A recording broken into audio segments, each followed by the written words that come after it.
Ek wil gou my visie met julle deel. As 'n enkel mamma wil ek 'n volhoubare inkomste bou sonder om my of my kind se tyd op te offer.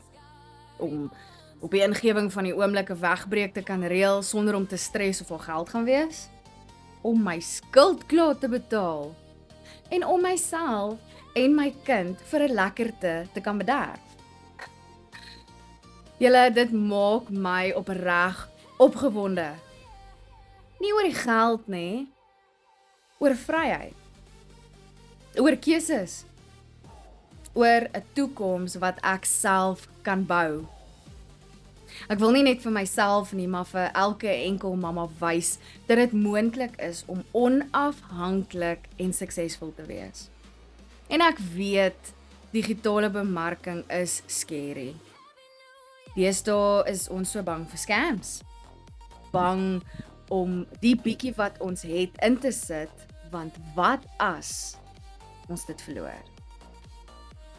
Maar wat as jy vandag insit en jy ontvang meer as waarvoor jy ooit gevra het?